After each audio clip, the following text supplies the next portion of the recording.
Hi, Biffs. Hey, Beth. Dear Abby. Dear Kiki. Dear Captain. Red Cheers to you. Desperate housewife. Pinot Grigio. Doesn't want to marry Loser you. power. Love you like Look I for love more you. wine.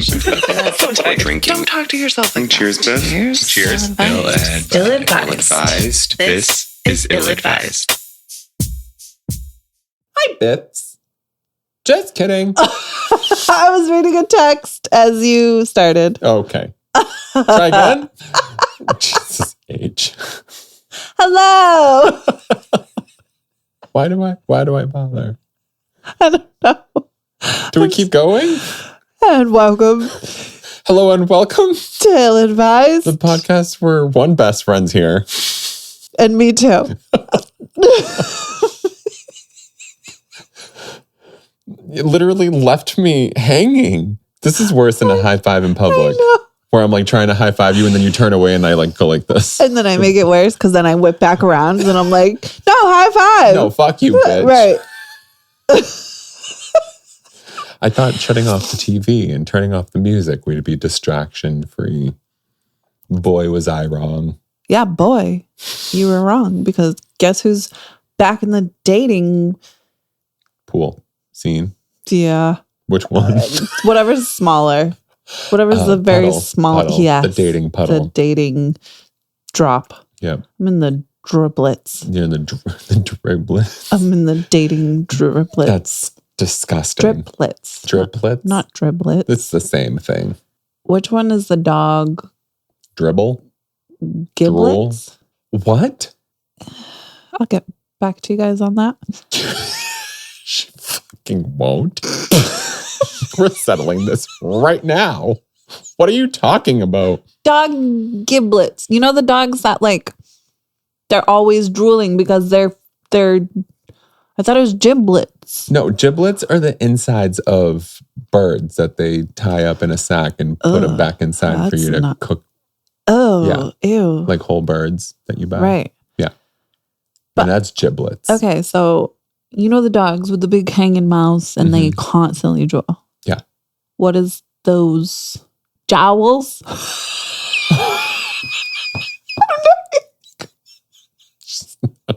She's losing her shit today. No, it's not the same thing. Not jowls. I know. Not jowls. I know. Not jowls, not giblets. I think it's just called a mouth. Can you just do an opening? How am I supposed to follow this? Stop before I'm going to give it a shot. I will give it a shot. I already lost it. This is fucking... If this is your first time listening, she's a cucumber, I'm an eggplant, and this is Gag Reflex 101. I don't even know which one I was going to read. That's just one of the ones I have written down. Giblets, and he's jowls and... Wine? Yes, please. This week's wine is an Old Vine Zinfandel, 2021, 4 vines. And that's it. There's nothing written about the wine, nothing for us. I mean, I suppose we could have Googled do you want me to Google box the description? Yeah, Google box it. I'm going to Google box it. What the fuck is Google box? A computer, a phone, where they keep the Google. Oh, is that like an actual? No. Oh, you fucking asshole. Yeah, definitely got that from a TV show. Google box. Box my Google, you bitch. No, I think you just did that on camera. I know. I still can't breathe. I'm like out of breath. If I laughed any harder, I would have urinated. I like the bottle. It's cute, right? I don't, It looks like someone took a picture and slapped it on a wine bottle. That's what they did. Yeah, I suppose. They're like, Mom, I got the best picture for your wine. They went to their mom. Well, I was just thinking like their mom makes wine in the basement and the 40-something-year-old son is like, oh, Mom, who still lives with her? And he's mad because she took over the basement.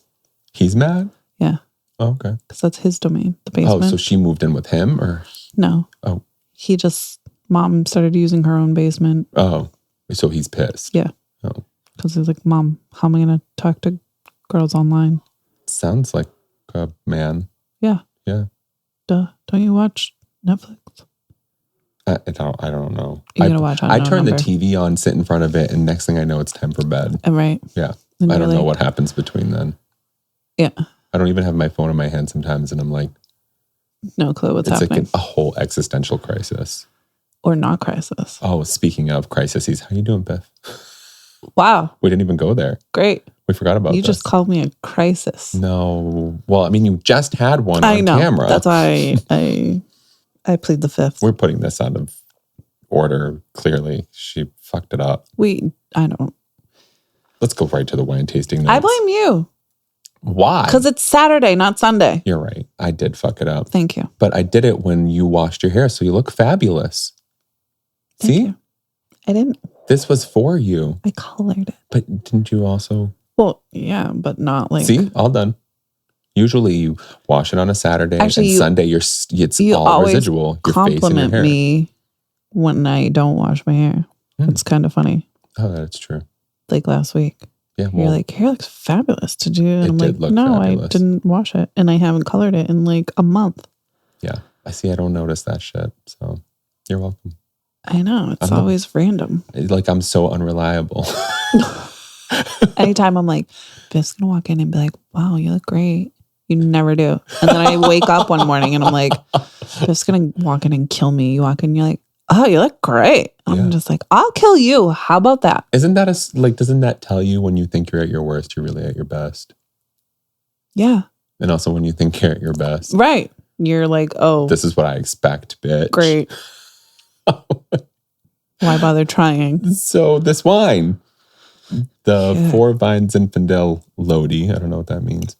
4 Vines Zinfandel is deep ruby red in color with bright acidity and a nose of black raspberries, black cherries, anise, vanilla, and spices. Medium full in body, the wine offers rich flavors of black raspberry, plum, cherry, spice, and vanilla oak. Oh, I think I smell raspberry. I smell cherry.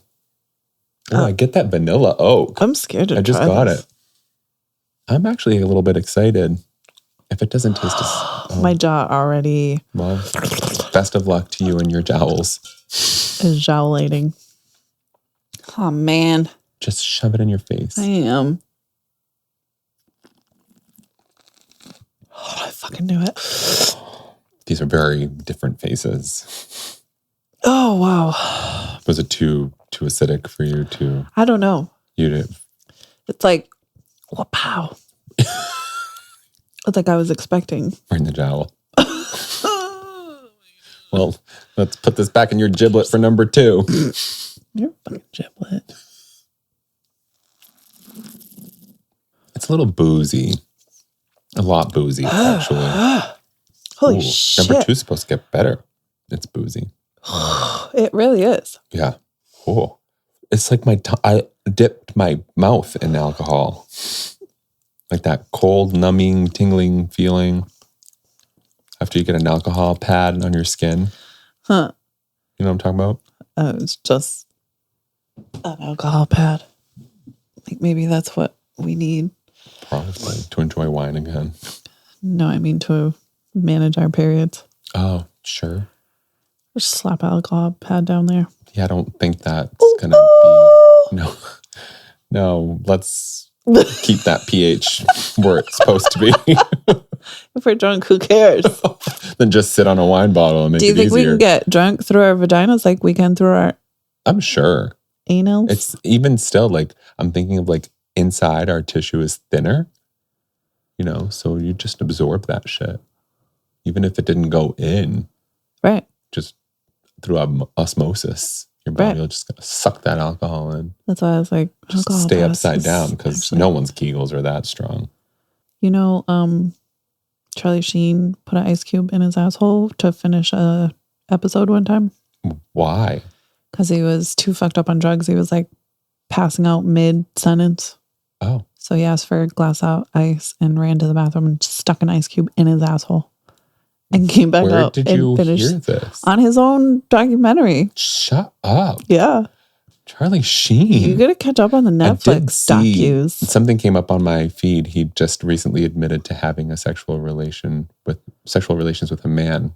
Like I think it was recent. Oh, I guess I open the didn't get article. that far yet. Yeah, I didn't open the article, but Oh, that's part of it. Oh, okay, I guess that makes sense. I gotta get back on this television train, huh? Yeah. Yeah, well. You're missing so many good ones. Depression first. Like Unknown Number.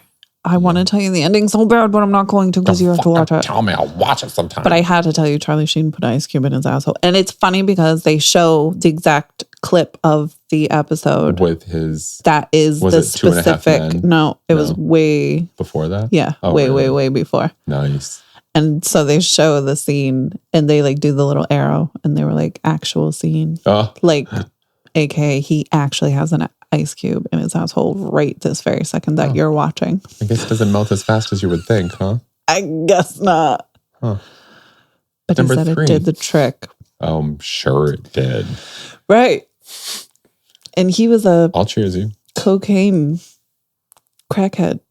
So an ice cube in the asshole, if a crackhead tells you an ice cube in the asshole works, it fucking works. Okay. All right. Noted for my next job interview.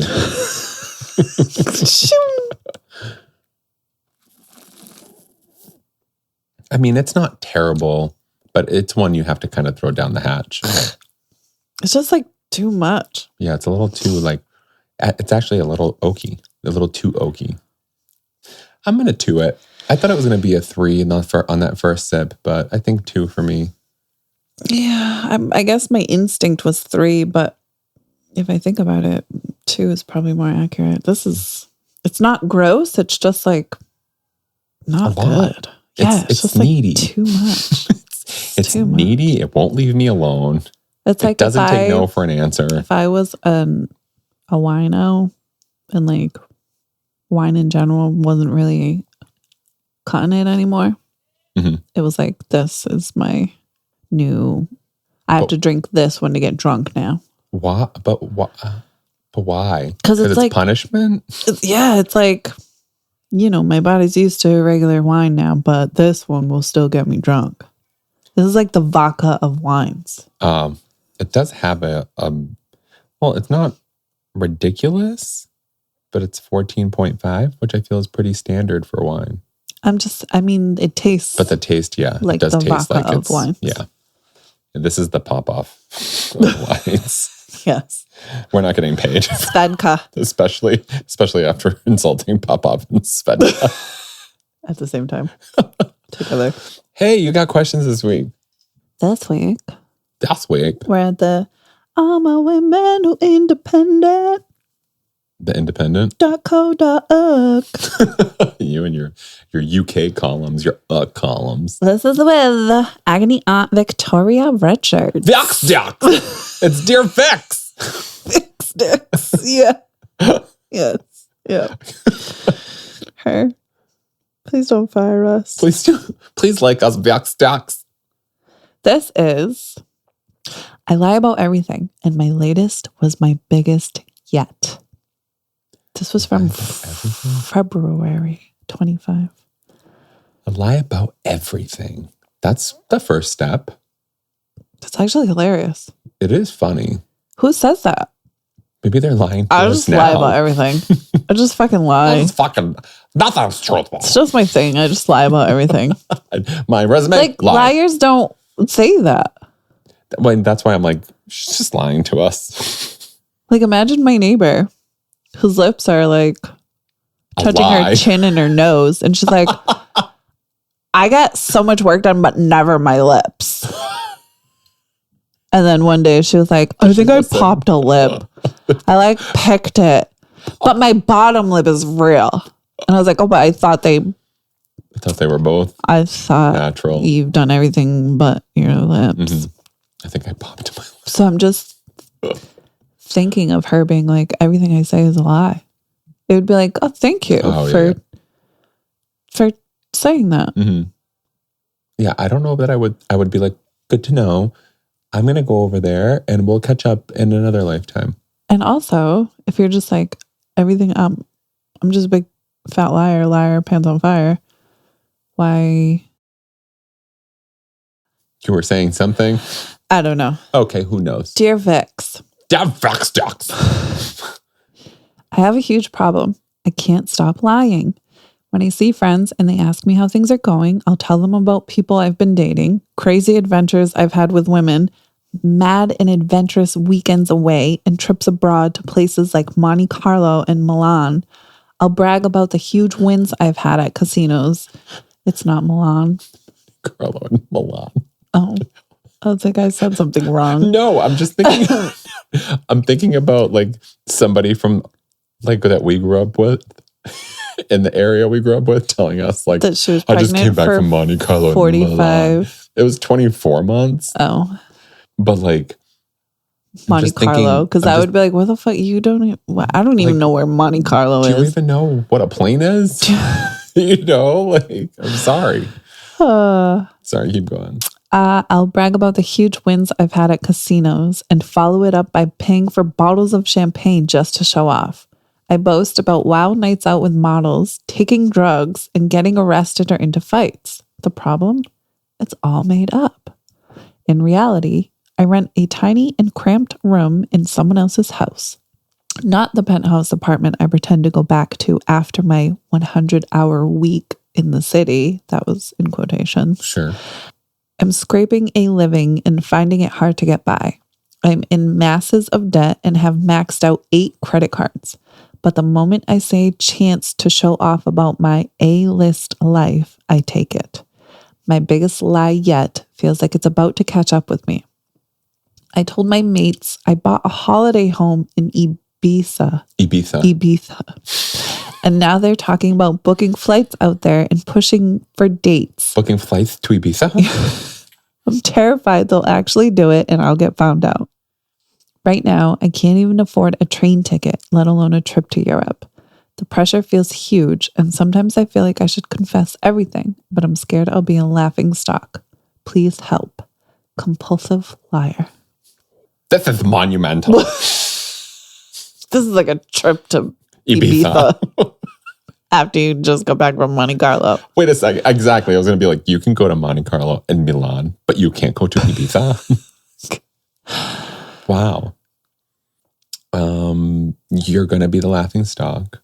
Also, your entire livelihood is at stake here because you have no money, because you like to live this extravagant lifestyle that you don't have. Right. And you're in a cramped bedroom that somebody else owns. I think the priority is you right now. So, time to fess up or ghost your friends, but it's time to just, how much deeper can this hole get? And this is coming from a gay man. What did you yell at the window to the children earlier?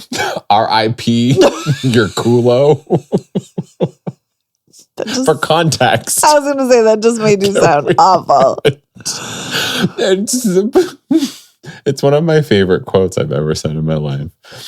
But you should have said it in a different... I know, I should have. But I did use that other voice too, didn't I? R.I.P. or Culo. I don't even know. I yelled outside. One of them was going to get their asses beat. And their mom yelled outside. Yes. And I was like, I told you. R.I.P. Your Culo. So. And then I was like, wait. You were too busy laughing. I know. Okay. Anywho. Okay. Off track. Right. Speaking of culos. What was I saying? Oh, right. Hole. Yeah. How much deeper can your sphincter go? Yeah. I mean. Yeah. Same thing. Well, no. How far can you dig in the back door? Right. Right. Yeah. It's time to come clean. Okay. But obviously easier said than done. Mm-hmm. So like. Well, yeah. He's just asking us what to do, not how to do it. I think he literally said how. Oh. I hope he did. That'll be funny. The answer is I don't know. R.I.P. your bank statements, your credit cards. Oh, yeah. Please help. Yeah. The pressure feels huge, and sometimes I feel like I should confess everything, but I'm scared I'll be a laughing stock. Please help. Tell your friends the truth. And be afraid to be the laughing stock. And a part of me feels like they probably already have an idea. Oh, they definitely know. You know what I That's mean? why they Like, want to book this trip. People know that. When people are full of shit. Yeah. Especially when it's like very dramatic. Yeah. I mean, you can add another lie to it and be like, I lost the house in a flood. Yeah. I Mudslide. One in a casino, and the mob came after me. I have to move into a cramped and I had to give bedroom. them my home. Yep. Also, I don't live in Ibiza. I'm an Ibiza shit. Ibiza shit. Can you say it with the less, please? Also, Ibiza shit. I am an Ibiza shit. That's my official advice. Because I don't have anything else for this one, you lying sack of shit. I literally don't know. You only you can take the pressure off of you. Sorry, I can't stop. Only you can take the pressure off of you, and the only way you're going to do that is by living an honest life.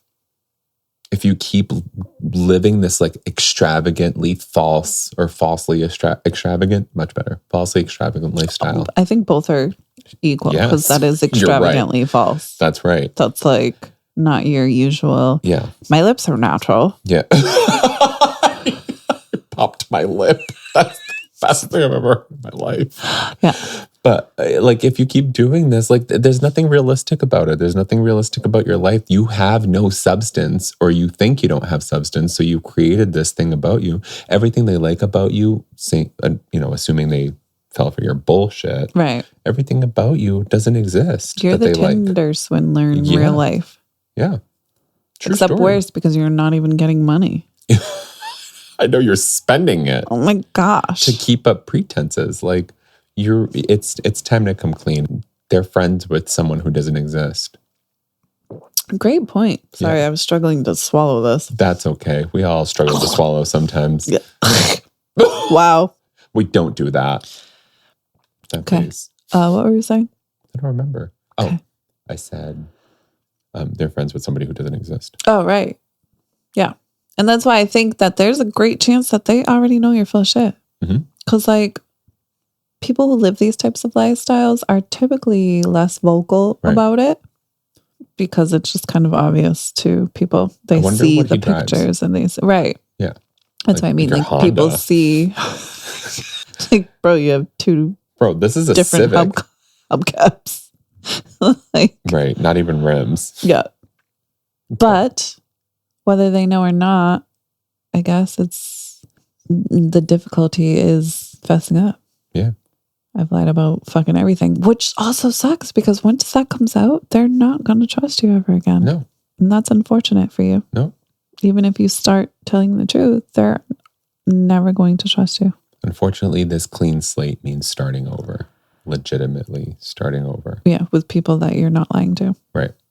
And also, I think that we're going to require some sort of therapy to get you past this because this is a huge red flag insecurity. Oh, yeah. And to be so compulsive of a liar and know that you're doing like so easily, like, dude, I lie every second of my life. Yeah, actually therapy before you start coming clean to help you prepare for that. Yeah, that's excellent. Excellent. Let's see what. I'll love to be excellent. R.I.P. my intellect. Dear compulsive, lies, as you found out, take on a life of their own. They grow organically. Non-GMO. Yes. You might start with something small, but then you find you have to add a detail or two when faced with questions. The next time you repeat the lie, you have to remember the added embellishments and throw those in too. Before you know it, you're the not ancestor. You're the orchestrator. Not ancestor. Of an immense fantasy world in which you are the stressed, frantic, frazzled star. Lying may be our first defense to get ourselves out of trouble or to prop up our fragile self-esteem, but it's enormously taxing. Ask a liar if he or she is happy, and unless they're a complete sociopath, they're likely racked with the weight of what they've made up. Amen. And the pressure of having to remember and repeat it. So it appears for you. In creating this vision of yourself that is 10 times richer, more successful, bolder, and more sexually attractive than reality, you've created a monster. a cartoonish life that isn't real. The problem is it doesn't sound particularly real on paper either. I wouldn't be surprised if your friends have a healthy suspicion that you are, in fact, being liberal with the truth. Brilliant. Perhaps they are pushing you to take them to Ibiza to catch you out. Yep. Brilliant times 2. They may even be worried about you and hoping it all comes crumbling down so you see that really you don't need to lie the way you do. They're your friends because, we hope, they like you for you. Because who you are is enough, with or without your mad stories. If I were you, I'd take one of them aside, the one you've known longest, the one you can trust most, and tell them the truth. Tell them you bragged about a few things and it got away from you. Tell them you feel embarrassed. You didn't know why you did it, but you've realized it's time to nip it in the bud. Tell them there is no house in Ibiza, that you wish there was, that you're aiming for it one day. You just haven't quite figured out how to make it happen yet. Just as lies travel fast, so does revelation. I'd be willing to bet word will spread amongst your friendship group without you having to do a wider group reveal. Then live a little more quietly. No champagne, no booze at all would be a good move for you for a while. Embrace a simpler, sober life. Get out in nature. Find out what you love. Do something creative. Pursue a passion. Look into ways to manage your debt. Perhaps get a basic or part-time job, something you can count on, and start putting a bit aside. I've never seen paycheck spelt this way before. Sure. It's with a Q? Yeah. Yeah. QUE. Yeah. UK. What the hell? UQ. Sorry. Help and support is available for people who are concerned about their finances. Yada, yada, yada, yada, yada. Everyone stretches the truth from time to time, but usually we only take that to extremes when we're deeply unhappy. Did this start when you were small? What, in your youngest memories of flights of fancy and fabrication, were you trying to escape from? Fantasy gives us a way out, a doorway, reassurance that tomorrow might just be better than today. It gives us a chance to step out of our shoes and into someone else's, for a minute, for an hour, for a day. If you search deep down, who is the real you, the essence of you, the one who lies in bed alone in your rented room, worrying in the dark? Who is the person in the silences that you're not filling with imagination? Queen when you Latifah. wake up at 4 a.m, what does the you find there look like? Oh, Lady Gaga. You lie because you want to get away from yourself, but the only way of stopping is by facing yourself head on. I mean, sure. I liked most of it. We were right about... We were so right. We're the rightest right that's ever righted. Duh. R.I.P. your intellect. But not Vjextjaks. Not Vjextjaks. I like Vjextjaks intellects. R.I.P. Your We're Culo. taking her to Ibiza. I don't hate that response. I actually like it. I don't like the part that's missing, which is like, time to come clean. They don't know who you are. If your whole relationship with this crew is lies, they don't know who you are. Oh, right. It's the one thing that's missing. Yeah. They like you for you. Who is you? Right. They definitely don't trust you. They already know who you are. Yeah. They don't like you for you. Yeah. You don't know who you the are. only chance you have is to come clean. Yep. To all of them, not just one person, and hope that it spreads like it was implied here. Right. It wasn't implied. She literally said, Right. Tell one and probably Right. it will. And maybe someone will. Right. Okay, I'm done with this one. Next one, please. Preferably one that has to do with... I would take a bullet for my daughter, but I don't like her. How about that one, Biff? I wish I had a daughter so I could relate. Go on. I'm offended. Why? I don't have a daughter. I do. Okay, great. We weren't talking about you. We have a daughter. Oh, we have a daughter. I have a daughter. I can't relate. You would take a bullet for my daughter, but you don't like her. I would take a bullet for her, and I like her. You would take a bullet for her before you took one for me, bitch. Hey, don't hate. Procreate. I did. And now you chose my procreation over me. Procreation over creation. Go on. Just because someone is family doesn't mean they can treat you badly and get away with it, writes Victoria Richards. Oh, you just gave us the answer. Dear Vex. Dear Vex.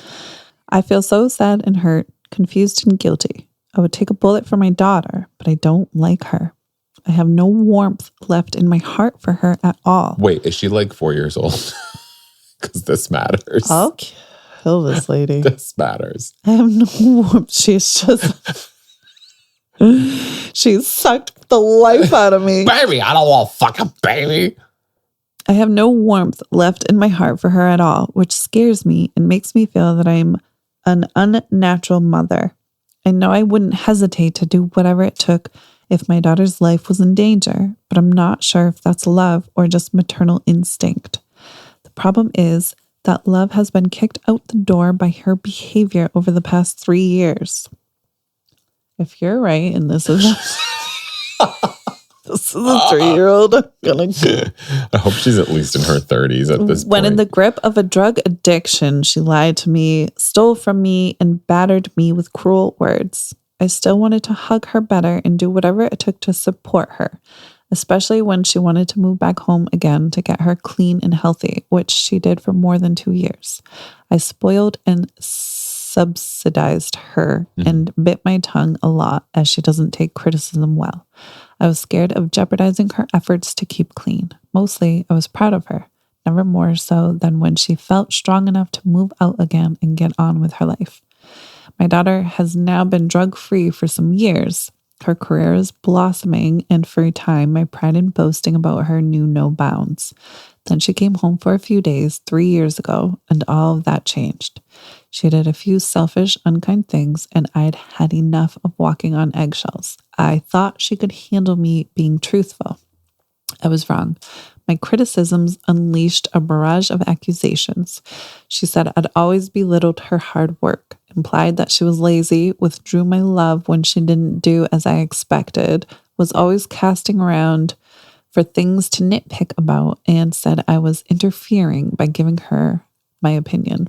She accused me of resenting her, leaving home, and being independent. Worst of all, she told me I was a liar. I was convinced she would apologize for what she said, but instead she had since confirmed she meant all of it. I'm not sure the word sorry is in her vocabulary. I know she can be kind and generous, but since kicking her addiction, she has become smug, sanctimonious, and utterly selfish. I cannot forgive her. I'm too hurt. She has told everyone about our rift, and according to her, all are on her side, including family members. I have chosen to maintain my silence and dignity, which she sees as proof that I'm in the wrong. But this is not a battle, just a very sad situation. I feel very alone, very hurt, and also very angry. I am managing to keep up a facade of being kind and pleasant when we meet in family situations, very rarely, and wonder if I must resign myself to this being the only way ahead. I get so tempted to forward her cruel email accusations to all and sundry. Sure. To show them what she's really like, but I know this will only drive her further away. I'm contacting you in the hope that objectivity may help me see a way ahead, and also in the hope in that some of your readers may have found themselves in similarly heartbreaking situations. What do I do? Is this relationship so toxic that, as some have told me, I need to get rid of it entirely? See Brighton. Did you see me nodding? See you, see me. Yes. Every time. Yes. Because part of addiction is running away from your reality. Part of addiction is covering up the reality that, like it's trauma response right here. Like it's rooted a lot of the times in trauma. Yeah, the point of drug addiction is to avoid reality. Right. And she unfortunately did it in a very shitty way, but told you how you contributed to her addiction without telling you that you contributed to her addiction. Mm-hmm. And now she's seemingly sober. Mm-hmm. I'm going to say maybe she's going through a program and she may be smug. She may be whatever, but she's finding herself and she's finding the courage to talk to you about it. This question got less fun the more it got more serious. I thought it was going to be like, my daughter's a bitch. Oh, fuck twat. Exactly. Because, yeah. Sorry. Has Chris called you? Because of any parent in the If my world. mother ever said twat, I would lose my shit. I don't even know if she knows that word. I was going to say, can you tell her to call You can tell her we're going there after To this, call remember? Call Vic My the brother a twat. Yeah, but I think the finesse in delivering the trauma, the addiction, all of that, like, I don't even know what I just said, but like to be able to communicate that kind of went out the window. It feels like this is a little bit more on the defensive side, which makes things worse from somebody who's experienced that. So I think you don't like your daughter right now, and that's okay. Yeah. And it's time to understand where your daughter's at. It's time to make the effort to understand where she's at and why she feels this way, and not be defensive when you approach her about it. Like, to me, like that's the biggest thing. It's like you need to sit there as neutral as fuck and just be like, okay, okay, acknowledge, actively listen, repeat things so that she knows you're actively listening, and then take a beat. Once you get that download of information, do not respond right there and then. Take a beat. Say, thank you for telling me this. I'm going to sit with this. I'm going to see, like, you're going to find out things you don't like. Yeah. And we all find out things we don't like, all of us, like with relationships with other people. Yeah. That's how we grow and do better. Ill growth. Ill growth. And it's time to sit in this uncomfortable situation and start being ready to hold yourself accountable.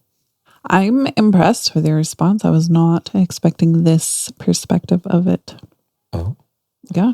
I thought But I I'll agree. drink this wine while you tell me how wonderful I am. No, I do agree that it's a good daughter. Very natural for especially older children to feel resentments toward their parents when their parents have not catered, but it's another word for catered. Waited. No, like you spoiled. Like you allowed me to continue in yes. Yeah. Like there's no accountability, there's no boundaries, there's no tough love. It's natural for us to start to resent our parents in these situations. Not that it's the parents' fault, but that's just a natural response to it. So I'm very surprised. I thought you were going to be more towards the addicts will often say they use guilt and they use these things to get their own ways and to continue their behavior and all that stuff, which is also true. If she was still using, I probably would have been on that boat. Right. But also we've learned that in addiction, we stop growing emotionally at the start of use. So sometimes it's just simple emotional immaturity. Even after they're clean, there's still that level of emotional immaturity. Wow. That will get picked up on. R.I.P. these kids. I was distracted by these buttholes outside. Culos. Fucking, all these culos. They all need their culos beat. Yep. So yeah, CBD. I guess I just expected a different perspective from you, but well done, Biff. Well done. Thank you. Did I miss anything? I don't think so. Because I hope I did. Because I want to continue growing for other people, not myself. Yeah, just fuck ourselves. Fuck this. Ew, gross. Disgusting. Disgustingly beautiful. Oh, thank you. What does Vix have to say? Dear C, I feel for you. Nothing is harder or more painful than a toxic family relationship. On the one hand, we are often told that blood is thicker than water. On the other, sometimes it's a sad fact that a bad dynamic with a relative can cause us harm. And if it does, then we need to take steps to protect ourselves. But it's never easy. In a general sense, I'm usually of the opinion that if someone hurts you or acts in an abusive, damaging, or dangerous way towards you, then you need to ring fence. Oh, UK and your idioms. What the fuck is a ring fence? It's that thing. Then you need to ring fence the amount of contact you have with them for your own safety and happiness. Just because someone is a family doesn't mean they can treat you badly and get away with it.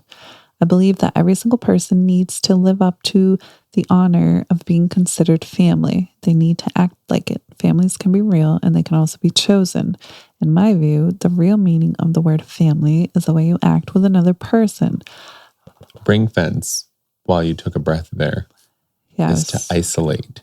Oh, which literally, Separate or isolate. if you put a ring fence around you, it's I mean, sure, but why not just... circle fence. I thought you were going to say circle fuck. Why not just isolate or, back off? Because, bro, ring fence. Because ring fence. Duh. Right. Now, your daughter has had problems with addiction, which is an illness. I strongly believe we should all have compassion for those who suffer with it and don't believe addiction is ever someone's fault. However, how someone chooses to behave after breaking free from the cycle of dependency and how they treat others is something they must take responsibility for.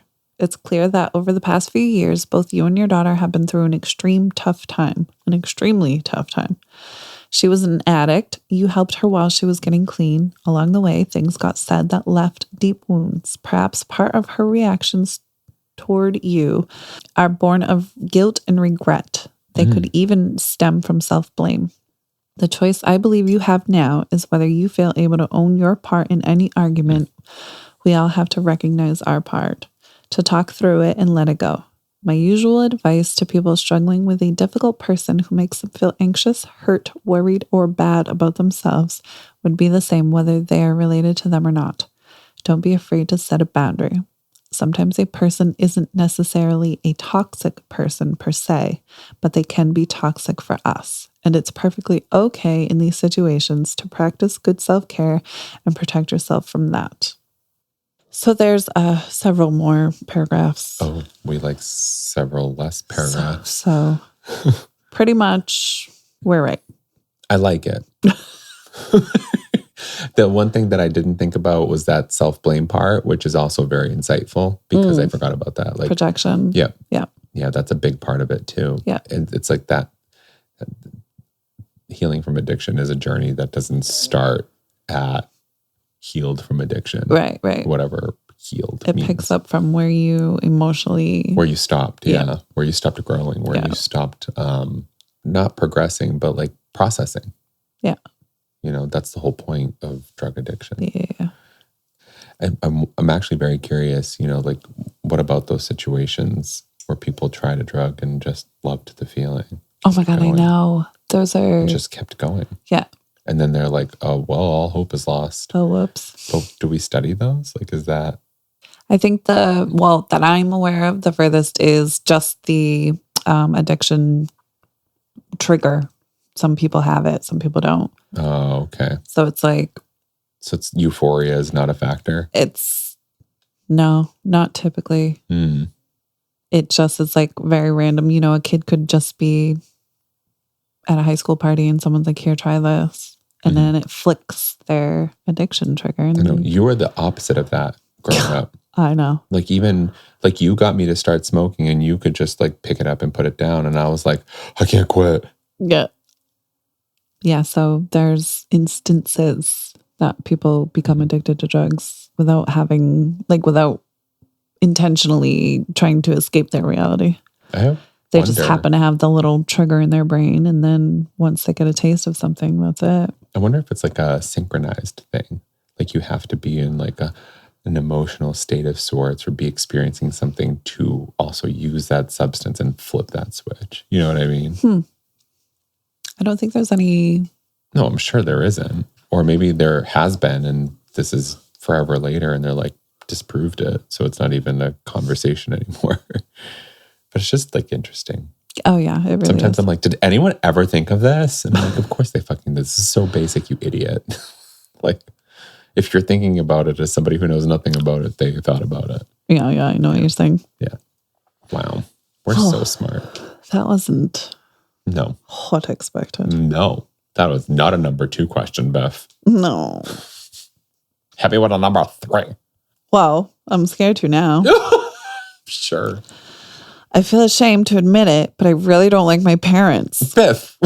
I know, but I thought I thought it was going to be funny because I don't like my daughter. I'm an addict and my mom. And then it's like, well, I don't like my parents. And then I was like, well, imagine if it was like the same family. Right. Like now it's the daughter that's like, fuck my mom, stupid ass bitch. Bitch. Go on.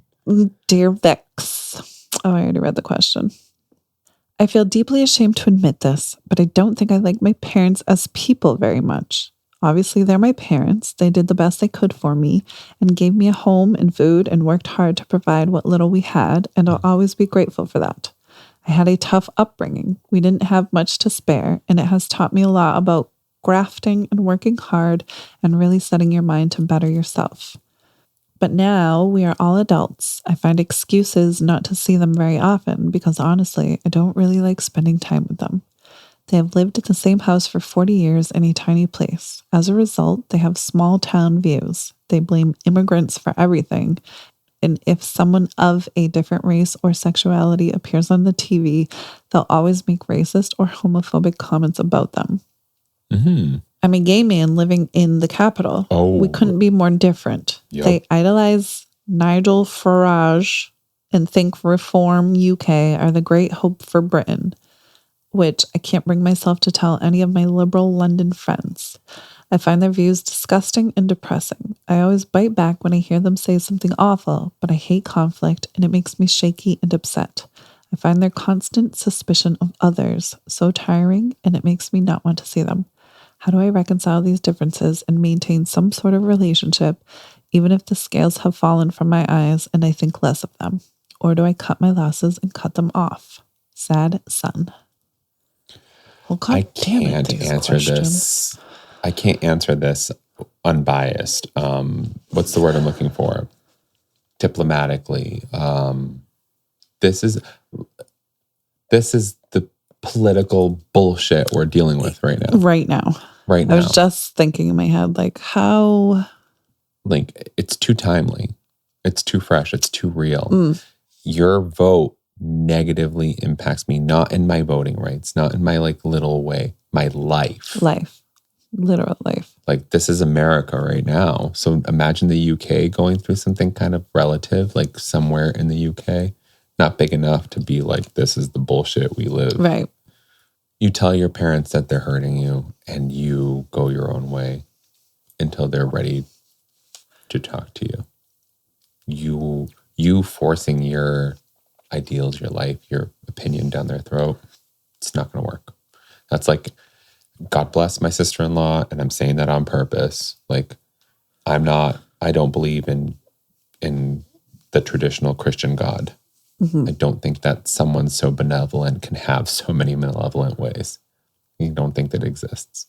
Not in the way that she believes in him. So, and I know that when she sends me messages or reels having to do with God and with Jesus and all that stuff, like, I know she's coming from a good place with it. Right.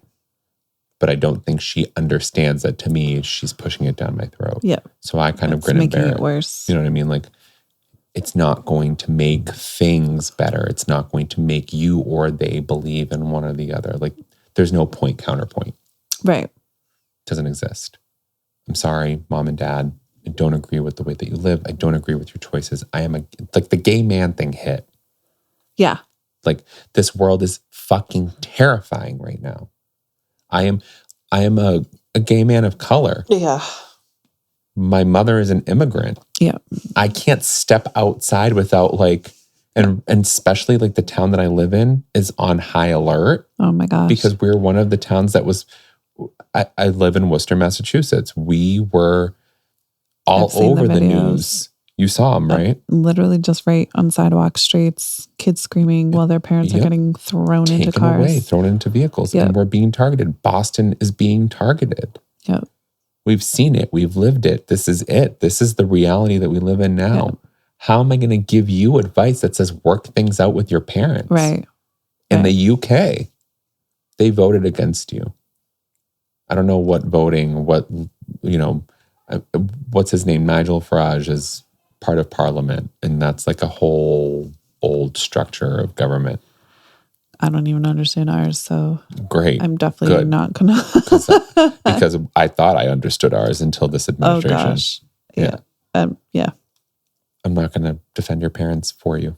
Oh, absolutely. I'm going to tell you to, Mom, Dad, I'm a gay man. You stand against everything that I believe in. Yeah. You are the epitome of oppression. I'm out. Peace. If you would like to talk about this, reach out to me. I can do this in a way, but until that you're ready to open your mind and have a very open opinion. Right. It feels like this person's asking for permission to do that. Yeah. Well, yeah. Especially because they said they can't do confrontation. Yeah. Like they can't. Yeah. Be like, what? Like, really, you guys? Mm-hmm. Your gay son sitting right here next to you. Like you forgot about that. Yep. So. Yeah, I can't do it. I have no tolerance for it. I have said so many shit in my life. So many shits. Yeah, so many things. I have said so many shit. I have said so much shit in my life that you could question where my loyalties lie. And some of it in jest, like just to like be a silly piece of shit. And some of it without thinking and offending the world around me. But I won't waver on what my real belief is. And it's like, treat a human like a fucking human. Yeah. And if there is a political force like we have right now that's opposing all of our human rights in general, and not just me, women.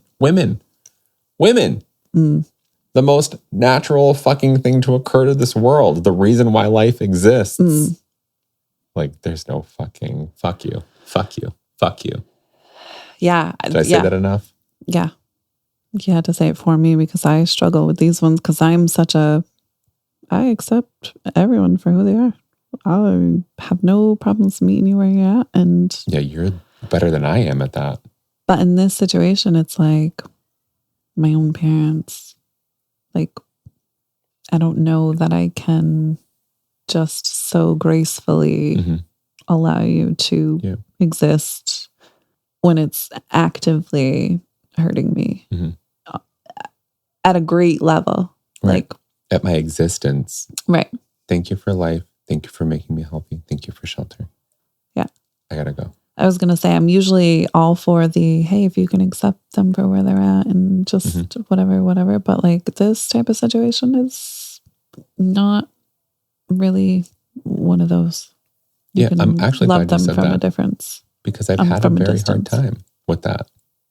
I love that you brought that up because that's like, I've always been like, not always, but in my recent life, I've been trying to meet people where they're at. And this one. Sometimes there's no. I can't do it. Right. I can't meet you. And unfortunately, this extends into my very immediate family. Like you literally voted against me. And it's so hard to feel like you didn't come for me. Right. Yeah. How do I look at you the same knowing your views now? Yeah. Knowing your core beliefs. Yeah. And now it's anti-me. Now it's in your face. Yeah. Are you serious? There's absolutely no way that this makes any sense. That's hard to digest. Yep. I'm going to stay in my bubble. Yep. Is there room for more? Yeah, it's right here. I'm coming. This is the bubble. Yes. There's one room not in use. It's kind of a storage room now. I'm so excited. You can have that. I'm so excited to bubble. Yeah. That's my response. Fuck your parents. Pretty much. Yeah. But graciously. Great. Kindly. Like, no hate, no animosity, because that hurts me. However. Yeah. I'm ready. Fuck all these questions. Questions are so serious. Dear sad son, I can feel the grief in your dilemma. On the one hand, you sound like you have a deep appreciation for the way your parents raised you under very trying circumstances, and I'd invite you to remember that. However you feel about their views now, you are who you are because or in spite of them. That can be worth reflecting on whenever we're in situations or conversations that make us uncomfortable. Would you be as passionate about equality and diversity today if you hadn't felt the intrinsic wrongness of what you describe as small town views? Perhaps it was those exact views that cemented your own beliefs and made you so passionately opposed to intolerance. I am not under any circumstances seeking to justify homophobic, transphobic, or racist comments. They're unacceptable wherever we find them. I also personally believe that these kinds of comments should always be challenged. If we allow them to pass without objection, then we risk being complicit. Not speaking out when someone says something objectively wrong, even dangerous, also runs the danger of imbuing those comments with a veneer of acceptability, and that in turn can allow the kind of prejudice and bigoted thinking to fester. So, bravo for not staying silent. I know how difficult that is, especially if you are conflict averse. The major issue here is, of course, the fact that your parents are making homophobic comments about people on the telly when they have a gay son. I can completely understand why you feel so devastated, disgusted, and disappointed. It may be that your parents are doing that lazy, but I didn't mean you thing where people think they have immunity because they know someone who's LGBTQ plus. Very valid. Or assume they can't be called racist because they have black friends. Either way, they're being at best thoughtless and at worst downright offensive. Mm-hmm. How confident are you in talking to them about it? I think you should, for your own peace of mind. You absolutely have the right to point out that making negative comments about gay people on the TV affects you personally and deeply, and it simply isn't acceptable. I would advise focusing on your feelings rather than going on the attack. It really hurts me when you say XYZ because it makes me feel judged and invalidated, rather than you can't say that. They're more likely to listen and less likely to dismiss you. As some kind of tonic, I'd also invite you to try, as difficult as it may feel, to put yourself in your parents' shoes for a moment. They have lived in a small town for their whole life, likely only ever encountering the same sorts of people. What does hatred and suspicion stem from? Fear, and fear stems from a lack of understanding. Can you find it in you to hold some empathy for your parents? Consider that they, too, are the product of the views they grew up hearing. Of course, ideally, we would all look to grow, learn, and educate ourselves and ultimately shed these horrible views, but they might not know how. That's why I think notwithstanding how hard this is, your voice is important. Take a break from seeing them or limit the number of times you go home to protect yourself. Put in boundaries so that you're not feeling drained or upset by each encounter. But when you do, keep doing what you're doing and speaking up for what you know is right. You're helping them and they love you. So we just have to hope that even the things that have been said in the heat of the moment might just be sinking in. That was so diplomatic. That was so... Ew, growth. Even, yeah. Yeah. Very accurate, like very even keeled, very... Ugh. Yeah. Very ill. Very be the bigger person. Mm-hmm. Put yourself in them shoes. Which is great. It's absolutely it's the right answer. That's literally like, yeah. I couldn't give a measured response like that. Well, yeah. Couldn't. Well, you said it's very... It's polarizing. It's like you're experiencing this essentially. So, of course, it's... Yeah, it's just so hard. I don't know. I like the answer. I also don't like the onus on the out gay son to explain why a homophobic comment hurts him. Yeah.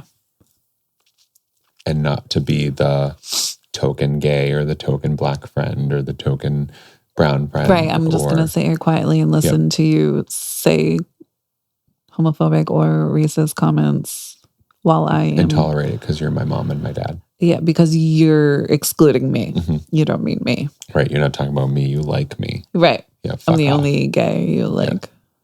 Fuck off. Right. Kindly. Fuck off. Oh no, Biff. None of these were funny. I know. What the hell? I'm so upset with you. And it wasn't even ones that like we could turn into jokes because these aren't. I know. This is real life right now. What the fuck? God damn it. Fuck that shot. Man, I got so upset about it. I drank all my wine. Oh, God. You Here. literally have all of it. Fucking take it. I think this is where we can stop with this week. Yes, please. Oh, talk about true crime comedy podcast. Yeah, I think we need to switch. We should. We should. Because we can, there's so much. I can tell you so much about serial killers. And I can learn about them. And you can ask me all the questions. Yep. And every episode would be like, so what's the difference between a sociopath and a psychopath? And which one's a serial killer? Right. Because I still get them confused. Actually, 1% of serial killers are psychopaths. Really? Mm-hmm. Only 1%? Yeah. What about the rest of them? They're Serial not killers? psychopaths. There's Really? fucking, what's the, Paths? no, the non-paths. Oh. The borderline. The majority of borderline them personality? are borderline. Oh. But only 1% of serial killers are Borderline psychopaths. BPD. Yeah. And it's not the same, right? I'm thinking Which of is wild because dissociative identity. when you think of, Yeah. when you think of psychopaths, you're like fucking Jeffrey Dahmer. Right. Nope. That's the first one I think about, actually. He's is the very most appropriate. fascinating. I could talk about him all day. Yeah. Dahmer is fascinating. What's the other one? Ted Bundy. Bundy. Yes. See, I don't find him fascinating at I all. do He's find him like very interesting. The corniest of them to me. Really? It's like, bro, we know. Interesting. You were a smooth talker and you were cute and you went for little college girls that believed But you. he wasn't on that psychopath, was he? Actually, he probably was. Because he's I like don't know. I can only speculate. He's like the definition of psychopathy. Really? Yeah. Okay. All right. So see, I don't know what the fuck I'm talking about. Maybe we should switch our podcast because we can do this all day. I know. Instead of hey Biffs, it's like hey survivors. No? We're not victims or survivors. Hey, thanks for listening, guys. Catch us next week when we do this shit all over again, Biff. Hopefully funner. Funner and true crime-ier. Ooh. Better wine. Oh, for sure. I wonder if they have a website for fucking people who are convicted to send advice column questions to. WriteAprisoner.com? Is that a thing? Yeah. Oh no, write a prisoner definitely is a thing. Write on behalf of a prisoner, I suppose, is what I'm thinking about. Oh, Facebook dating? Yeah. Do you know I've seen 2 profiles Really? that were like, I'm in Jack's cousin. He's in jail. He's just looking for buddies. Oh, good. Yeah. It's actually funny. Yesterday on the way home on Park Ave, where that CVS is by where we used to live, there was I forgot what the car was, but it's like one of those cars that's like very common, but they soup it up and make it look like a but Honda it's a coupe. Civic. Yeah, but it was a coupe. Yeah. Like 2-door. And had the little like slatted back windshield. Yep. Yep. I know exactly what But the you're license talking plate about. was XCON. Oh, great. Yeah. I felt something for them. Did you want to follow them home? Definitely or were not. You? Oh, okay. No, it was like, it was sympathy and proud, but was also like, do you think this is cool? You find yourself successful in a hatchback? That's It was not a hatchback, but close. like I think you sucked at your job, bro. Like, you got nothing to show for it. And you clearly went to jail. Like you double sucked at your it. 1997 Geo Cruiser is like, sure, but also you can't be that cool. Right. Yeah. Yeah. I wish you took a picture. I wish I did. Actually, literally what crossed my mind was like, I need to take a picture for Biff. But it was like he was taking a left and I was waiting behind him. And when I thought of course, turned. he took the left. Yeah. I would have thrown on my blinker so quick. Oh, But wait. I know. You're a much better person than I am. I am. Wait. It's funny because I answered when I was in a different part of my brain. Oh, the left I was side. like, I would have the one you don't use. I would have followed someone home to take a picture. Like, yes, I am better than you in that aspect. But it came out like, yeah, I am. That's okay. I still was agree like, with you. No. Either way, I'm like, Maybe fine that with makes me a worse human than you. it. I'll stalk it someone. makes you a braver human than I am. All right. That's the whole sentence. Then I am. I'll take it. Okay. Next week, you're beautiful, you're wonderful. Everything about you says safe, but not psychotic. And either be gay or brave. And RIP your asshole, and thank you for listening. You've been ill-advised. I mean, how can you be well advised here? I'm never going to not think of kids now. That's your problem. No, it's not.